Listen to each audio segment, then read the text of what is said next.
आपने जो हिमनंगे तेल बताया था वो सेटिस्फेक्शन के लिए बताया था कि वास्तव काम करता है?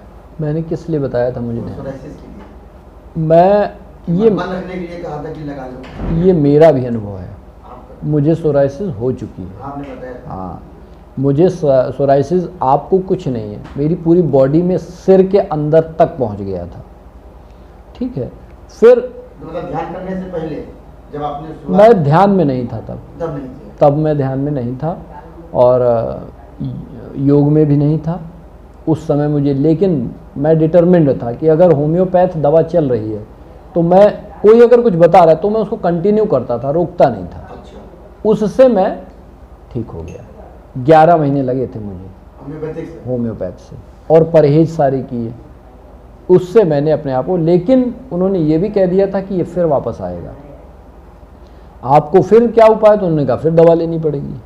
तो मैंने कहा ये मुझे नहीं चाहिए, तो ये नहीं चाहिए, तो फिर दिमाग में ये बन गया कि नहीं चाहिए, नहीं तो क्या, तो योग आया, योग किया, वहाँ से भी नहीं समझ में आई चीज़।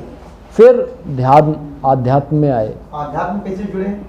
आध्यात्म में तो बचपन से ही जुड़ा रहता है व्यक्ति, परिवार से, वो ज्ञान, वो मंत्र, ध्यान करने की जो। हाँ मैं समझ रहा हूँ।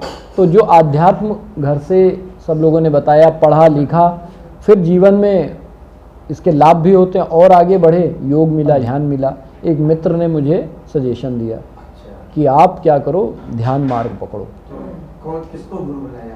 तो बनाया नहीं, बन गए, चलते फिरते मैं विपश्यना गया था। अच्छा, श्री सत्यनारायण गोयनिका जी। अच्छा जी, तो उनके श्रीमद 2016 में 16 में, और करीब उससे पहले ही मुझे ये सब बीमारियां हुआ करती थी। अच्छा। तो ध्यान मार्ग पे जब मैं गया था तो बीमारियों के लिए नहीं गया था, मैं अपने अंदर की जिज्ञासा कह लीजिए, या कह लीजिए जो मेरे अंदर अशांति थी, उसका मैं कारण नहीं जान पाता था। अच्छा। तो उसके लिए मैं योग में गया और आदि गुरुओं से भी मिला, लेकिन उसके पश्चात जब मैं विपश्यना गया, सेटिस्फैक्शन आपको वहाँ मिला? बिल्कुल, श्री सत्यनारायण गोयनिका जी, और उन्होंने कहा कि 10 दिन तुम वो करो जो मैं कह रहा हूँ, 10 दिन के बाद तुम्हारे।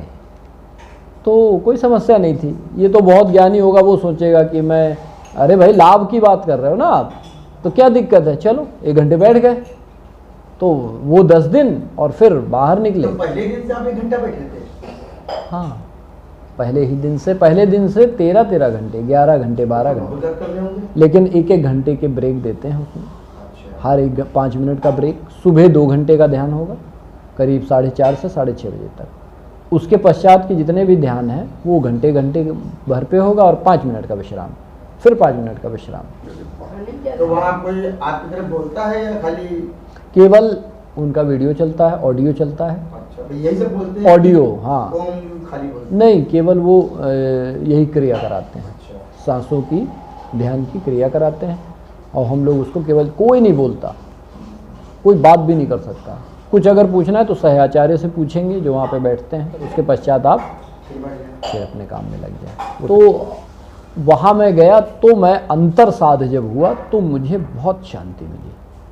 फिर लगा कि ये तो मेरा मार्ग है, ये हर व्यक्ति का मार्ग है, ये बुद्ध का मार्ग नहीं है, ये हर व्यक्ति का मार्ग है। फिर उसके बाद वहीं से चलते हुए फिर हमने उसको आज तक अपने जीवन में, अभ्यास में मैंने छोड़ा नहीं, कभी अभ्यास नहीं छोड़ा। अभ्यास करते रहो, रिजल्ट आपके सामने। तो आज आपके सामने बैठे हैं, तो वहाँ से पूर्ण सब चिल्ला रहे हैं बुद्ध को ज्ञान मिल गया, बुद्ध को ज्ञान मिल गया। क्या ज्ञान मिला?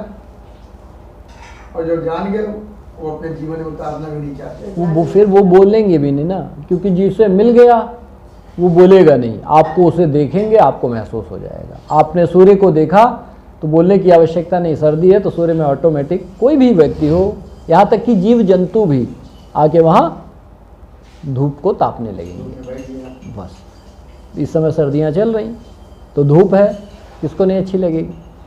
तो बस जिसको सूर्य दिख गया, चमक पड़ते ही आप जान जाएंगे हाँ इसमें सूर्य, ज्ञान उदय हो गया है। वो देखना, उसके लिए शब्दों की आवश्यकता नहीं, उसका उठना बैठना, उसका मौन भी आपको बता देगा ये शांत, देख के ही शांति मिलेगी। तो ये चीज़